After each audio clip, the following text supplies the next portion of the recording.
महाराज की जय हो। राधा रानी सरकार की जय हो। जय जय श्री राम, जय जय श्री राम, जय जय श्री राम।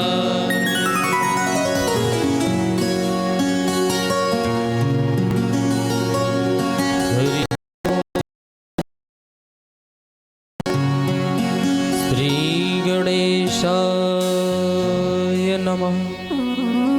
हरि ओम। श्री वेद पुरुषाय नमः। हरि ओम। श्री मातृपितृचरण कमलेभ्यो नमः। ओम श्री गौर्यै नमः। गजाननं भूतिगणाधिसेवितं कपित्यजम्बो फलचारुभक्षणम् उमासुतं शोकविनाशकारकं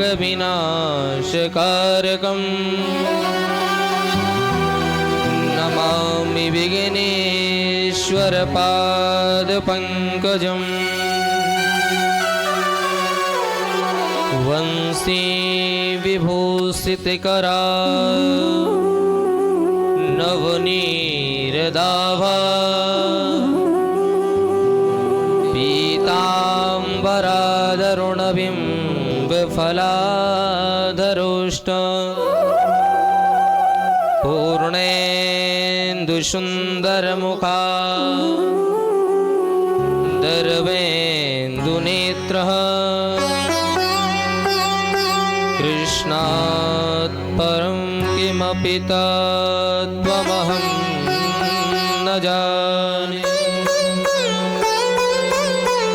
नारायणं नमस्कृत्य नरं चैव नरोत्तमं देवीं सरस्वतीं व्यासां ततो जयमुदीरये। योऽन्तः प्रवेश्य मम वाचिमां प्रसोक्तां सञ्जीवयत्वखिलशक्तिधरा स्वधाम्ना। अन्याश्च हस्तचरणाश्रवणात्वगादि प्राणान्नमो भगवते पुरुषाय तुभ्यं। वनं वृन्दावनं नाम पशव्यं नवकाननं गोपगोपीगवां सेव्यं पुण्यार्दित्रेण विरोधनम्। मनोजवं मारुततुल्यवेगं जितेन्द्रियं बुद्धिमतां वरिष्ठं। वातात्मजं वानरयोऽतिमुख्यं श्रीरामदूतं शरणं प्रपद्ये। लोकाभिरामं रणरङ्गधीरं राजीवनेत्रं रघुवंशनाथं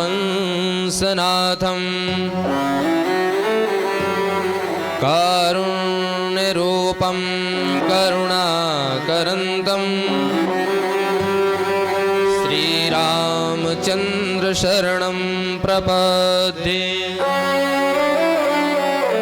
कर्ता करे न कर सके गुरु किए सब होय। साथ द्वीप नभखंड में गुरु से बड़ा न कोई। राधा मेरी स्वामिनी और मेरा राधे को दास। जन्म जन्म मोह दीजियो श्री चरणन में वास। जय जय श्री राधारमण, जय जय नवल किशोर, जय गोपी चित चोर प्रभु, जय जय माखन चोर। आइए मेरे हनुमान जी, कथा शुरू होते है।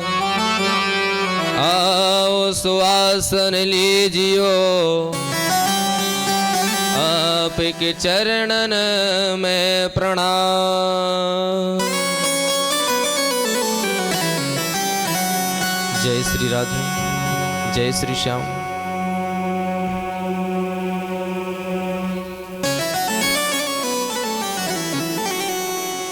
सबसे पहले हम सभी लोग भगवान का राम नाम संकीर्तन करेंगे। उससे पहले कुछ विशेष सूचना, विशेष बात है, नहीं कहना चाहिए लेकिन कह रहा हूँ मैं कि यहाँ पानी की व्यवस्था आप लोगों को ज़रूर करना है, मेरे जो व्यवस्थापक हैं, क्योंकि जो हमारे बंधु बांधव आए हुए हैं तो इनके लिए तो कम से कम पानी की व्यवस्था आप लोगों को करना चाहिए ना। तो सबसे पहले पानी की व्यवस्था करिए आप सभी लोग। और पहला दिन है, मैं मानता हूँ पहला दिन है आज, और कभी ऐसे कार्य आप लोगों ने करे नहीं हैं तो पता भी नहीं रहता है, लेकिन आप सभी माताओं से मैं हाथ जोड़ करके निवेदन करता हूँ कि व्यवस्था पर थोड़ा सा ज़्यादा विशेष ध्यान देंगे और तो जो है सुबह सब सही हो जाएगा। तो इन सभी लोगों को थोड़ा थोड़ा जलपान यदि व्यवस्था हो तो करवा दीजिए, फिर कथा में हम लोग आगे प्रवेश करेंगे।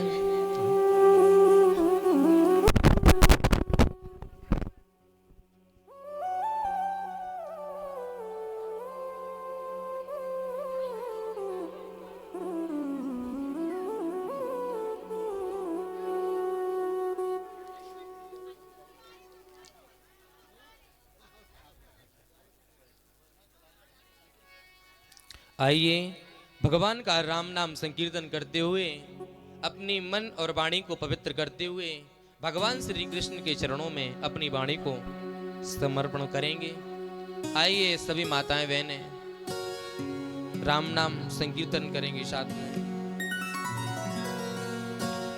राम राम ए, राम राम दो, राम राम तीन, राम राम चार, राम राम पाँच, राम राम छः, राम राम सात, राम राम आठ, राम राम नौ, राम राम दस, राम राम ग्यारह, राम राम बारह, राम राम तेरह, राम राम चौदह, राम राम पंद्रह, राम राम सोलह, राम राम सत्रह, राम राम अठारह, राम राम उन्नीस, राम राम